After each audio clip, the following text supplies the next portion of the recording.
covered in a previous video.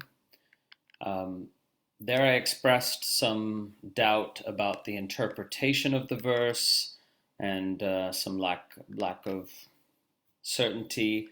That doubt has now been dispelled because I was looking at Abhinavagupta's Paramartha Sara, or the essence of ultimate reality, verse 35, and Yogaraja's commentary thereon. Now, Yogaraja was the disciple of Kshemarāja, who was the disciple of Abhinavagupta, and he wrote a commentary on Abhinavagupta's text, the Paramartha Sara, the essence of ultimate reality. So it turns out that this bit of text, verse 35 of the essence of ultimate reality and the commentary thereon, really explicates a lot of what's going on in this mysterious VBT verse 86. So it's quite complicated. In fact, it's incredibly complicated in terms of the various intertextual layers and references there. But essentially, it's true what the commentator Shivopadhyaya said, that the source for understanding this verse needs to be Vedantic. We need to look at Vedantic materials. But that's not entirely true because, of course, Abhinavagupta himself is not at all a Vedantin, but a Tantric master, and he explicates these themes somewhat, though certainly in part on the basis of some Vedantic sources. So, anyway, long story short, this Vijñāna-bhairava-tantra verse 86 is at least partially based on the Agama Shastra, which is itself explicating Mandukya Upanishad verses 2 through 12. And I'm going to write about this in the book, the VBT book, because it's way too complicated to try to explain in the video. But the essence of it is that the commentator Shivopadhyaya was correct, that certainly what's going on here in that verse is about realizing the fourth in the three states, meaning to say realizing the state of pure consciousness in the states of waking, dreaming, and deep sleep, just as taught in Shiva Sutra 1.7. So all I'm saying here is that I'm correcting my previous statement that we can't be sure what that verse means. Now, having looked at these other sources and various intertextual connections, I think we can be sure what that verse means, and I'll write about that in more depth in the book.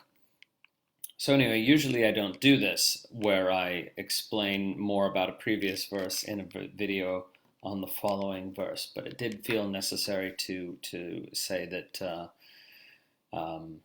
in fact, the interpretation given there by the commentator is absolutely correct.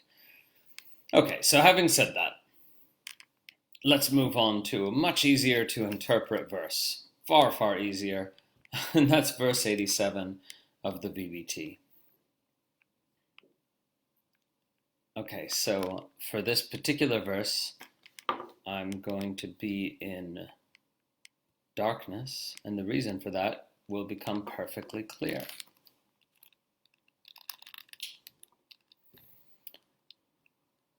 The verse goes as follows. Evameva durniśāyāṃ kṛṣṇapakṣāgame ciram taimiraṃ bhāvayan rūpam bhairavaṃ rūpam eṣyati. Similarly, on a dark and overcast moonless night, meditate on the formless form of the darkness, and you may attain Bhairava's formless form.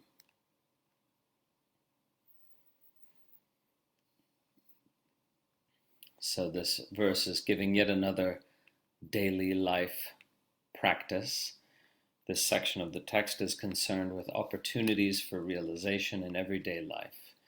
And this is another such opportunity, specifically on a dark and overcast moonless night. We are to meditate open-eyed on that darkness, gazing into the darkness, on one of those nights where you can't distinguish earth from sky. It's so dark. It specifically needs to be durniśā, dark and overcast night. And looking into that darkness, feeling the immense mystery of being, and totally giving oneself over to that mysterious, velvety darkness, one is said to begin to sense the nature of bhairava. And bhairava specifically means, the closest we could get in English translation is the awe-inspiring power of consciousness. So in terms of practice, there's really not much here, because all you do is gaze into the darkness. That's the only practice given. But the teaching is quite beautiful, because it's suggesting to us that the nature of the divine is always going to escape our limited conceptual knowledge. That by gazing into the mysterious darkness, we sense that what one scholar called mysterium tremendum, this awesome mystery of existence. How does darkness bring that about? When we can't pin anything down, when we can't put everything into categorical boxes, when we can't analyze things with our conceptual mind, then we get a sense of the awesome mystery that actually is. And if the verse implies, if you are able to sense that awesome mystery that is called here bhairava, the awe-inspiring power of consciousness, then you might begin to sense that mystery not only on a dark night, but anywhere, anytime. You might begin to sense that every human being is a divine mystery, that every life situation, however much you might be able to understand about it, also escapes your conceptualization of it. So the invitation here is which is continued in the next verse, by the way, is the realization of divine mystery in all things. And you may begin to experience, as I often do, that the divine mystery is there present even in the bright light of day. But in order to enter into it, the scripture suggests we can take the opportunity of that mysterious, dark, moonless night.